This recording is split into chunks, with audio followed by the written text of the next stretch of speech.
സ്മാർട്ടിനൊപ്പം കേരളം സ്മാർട്ടായത് എല്ലാവരും അറിഞ്ഞല്ലോ. അതുപോലെ തന്നെ ഡബിൾ സ്മാർട്ടായി മാറിയിരിക്കുകയാണ് പാലക്കാട് ജില്ലയിലെ ചിറ്റൂർ തത്തമംഗലം നഗരസഭയിൽ. ചിറ്റൂർ തത്തമംഗലം നഗരസഭയിലെ മുഴുവൻ ഫയൽ പ്രോസസ്സും 2024 ജനുവരി 1 മുതൽ കൃത്യമായി സ്മാർട്ടിലൂടെയാണ് പ്രോസസ് ചെയ്യുന്നതെന്ന് വളരെ അഭിമാനത്തോടു കൂടി പറയാം.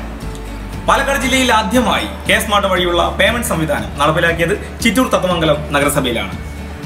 എങ്ങനെയാണ് ചിറ്റൂർ തത്തമംഗലം നഗരസഭയിലെ ജീവനക്കാർ സ്മാർട്ടിനെ കാണുന്നത്, അവരുടെ അഭിപ്രായങ്ങൾ എന്തൊക്കെയാണ്, അവിടെ നടക്കുന്ന കാര്യങ്ങൾ എന്തൊക്കെയാണെന്ന് നമുക്ക് ചോദിച്ച് മനസ്സിലാക്കാം. 2024 ജനുവരി 1 മുതൽ സ്മാർട്ട് വഴിയാണ് ചിറ്റൂർ തത്തമംഗലം നഗരസഭയിലെ ഓഫീസ് പ്രവർത്തനങ്ങൾ നടക്കുന്നത്.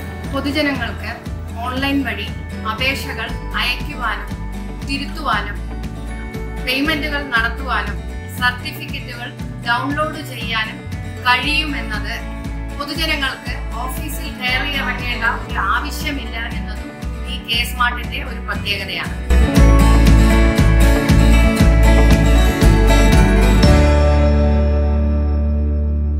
എല്ലാവർക്കും നമസ്കാരം. 2024 ജനുവരി 1 മുതൽ ചിറ്റൂർ തത്തമംഗലം നഗരസഭയിൽ സ്മാർട്ട് വഴിയാണ് എല്ലാ സേവനങ്ങളും നൽകി വരുന്നത്. പാലക്കാട് ജില്ലയിൽ സ്മാർട്ട് മുഖേന ആദ്യമായി ഫിനാൻസ് മൊഡ്യൂൾ നടപ്പിലാക്കിയ നഗരസഭയാണ് ചിറ്റൂർ തത്തമംഗലം നഗരസഭ. Civil registration, licence, property tax തുടങ്ങിയ മിക്ക സേവനങ്ങളും സ്മാർട്ട് വഴിയാണ് നമ്മൾ നൽകി വരുന്നത്. പൊതുജനങ്ങൾക്ക് ഓൺലൈനായി തന്നെ അപേക്ഷ സമർപ്പിക്കുന്നതിനും തിരുത്തുന്നതിനും സർട്ടിഫിക്കറ്റ് ലഭ്യമാകുന്നതിനും സ്മാർട്ട് വഴി കഴിയുന്നുണ്ട്. ആയതുകൊണ്ട് തന്നെ പൊതുജനങ്ങളെ വലിയ സ്വീകാര്യതയാണ് ഈ സ്മാർട്ടിന് ലഭിക്കുന്നത്.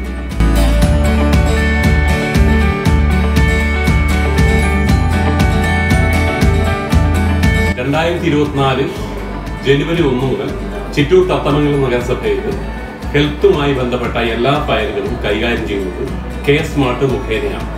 ലൈസൻസുമായി ബന്ധപ്പെട്ട് സുപ്രധാനമായ മാറ്റമാണ് സ്മാർട്ടിലൂടെ വന്നിട്ടുള്ളത്.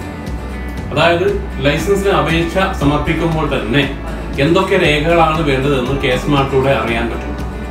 അപേക്ഷ രേഖകളും സമർപ്പിച്ചു കഴിഞ്ഞാൽ ഓഫീസ് പ്രൊസീജിയറിന് ശേഷം ഫീസ് അടക്കുകയും ഫീസ് അടച്ച അപ്പോൾ തന്നെ സർട്ടിഫിക്കറ്റ് ഡൗൺലോഡ് ചെയ്ത് ആധികാരികമായി ഉപയോഗിക്കാൻ പറ്റുമെന്നുള്ളത് സ്മാർട്ടിന്റെ മാത്രം പ്രത്യേകതയാണ്. ഹോട്ടൽ പരിശോധനയും അതുപോലെ മാലിന്യ സംസ്കരണവുമായി ബന്ധപ്പെട്ട് മാലിന്യ പരിപാലനവുമായി ബന്ധപ്പെട്ട് നമ്മൾ പരിശോധന നടത്തുമ്പോൾ അതിന് ഫൈൻ ഇമ്പോസ് ചെയ്യുന്ന സമയത്ത് അതിന്റെ എത്രയാണോ ഫൈൻ എന്നുള്ളത് ഡിമാൻഡ് ചെയ്തു കഴിഞ്ഞാൽ അത് അവർക്ക് മെസ്സേജായി വരികയും ഫീസ് അടച്ചതിന് ശേഷം അവർക്ക് റെസീറ്റും ഓൺലൈനായി തന്നെ ലഭിക്കുമെന്നുള്ളതും ഇതിന്റെ പ്രത്യേകതയാണ്.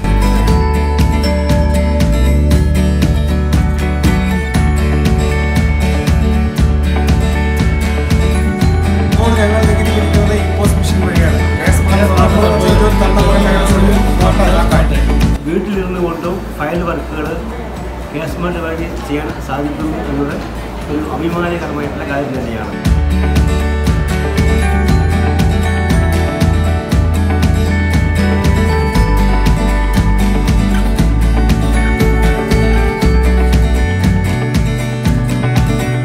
റവന്യൂ വിഭാഗവുമായി ബന്ധപ്പെട്ട മുഴുവൻ സേവനങ്ങളും പൊതുജനങ്ങൾ ഓൺലൈനായിട്ട് സമർപ്പിക്കുകയും സർട്ടിഫിക്കറ്റുകൾ ഓൺലൈൻ തന്നെ ഡൗൺലോഡ് എടുക്കുകയും ചെയ്യുന്ന സാഹചര്യത്തിൽ നല്ല സ്വീകാര്യമാണ് പറയാനുള്ളത്.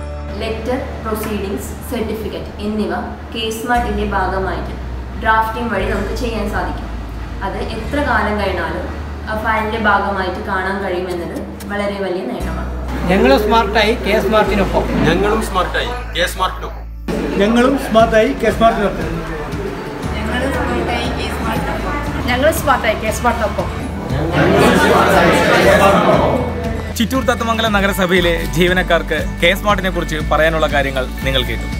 ഇനി നമ്മുടെ നഗരസഭയിലെ ജനങ്ങൾക്ക് സ്മാർട്ടിനെ കുറിച്ച് എന്താണ് അഭിപ്രായമെന്ന് നമുക്ക് ചോദിക്കാം. എൻ്റെ വീട്ടിൻ്റെ നികുതി ഞാൻ അടയ്ക്കുന്നത് സ്മാർട്ട് ആപ്പിലൂടെയാണ്. ഞാൻ സ്മാർട്ടായി സ്മാർട്ടിനൊപ്പം. എൻ്റെ മകളുടെ ബർത്ത് സർട്ടിഫിക്കറ്റ് മുനിസിപ്പാലിറ്റിയിൽ പോവാതെ തന്നെ സ്മാർട്ട് മൊബൈൽ ആപ്ലിക്കേഷൻ വഴി ഡൗൺലോഡ് ചെയ്യാൻ സാധിച്ചു. ഞങ്ങളും സ്മാർട്ടായി സ്മാർട്ടിനൊപ്പം. എൻ്റെ വീടിൻ്റെ നികുതി മുനിസിപ്പാലിറ്റിയിൽ പോകാതെ തന്നെ സ്മാർട്ട് ഓൺലൈനിലൂടെ അടയ്ക്കുവാൻ കഴിഞ്ഞു. ഞാൻ സ്മാർട്ടായി സ്മാർട്ടിലൂടെ. Digital signature, meeting management, building പെർമിറ്റുമായി ബന്ധപ്പെട്ട മോഡിഫിക്കേഷൻസ്, ലൈസൻസുമായി ബന്ധപ്പെട്ട മോഡിഫിക്കേഷൻസ് നമ്മുടെ സ്മാർട്ടിൽ ഇൻകോർപ്പറേറ്റ് ചെയ്ത് കഴിഞ്ഞാൽ നമ്മുടെ സോഫ്റ്റ്വെയർ ഇൻ്റർനാഷണൽ ലെവലിലേക്ക് മാറുമെന്നതിൽ ഡൗട്ടില്ല. ഇനി കേരളം മുഴുവൻ സ്മാർട്ടാവുകയാണ് കെ സ്മാർട്ടിലൂടെ. നിങ്ങളും സ്മാർട്ടല്ലേ?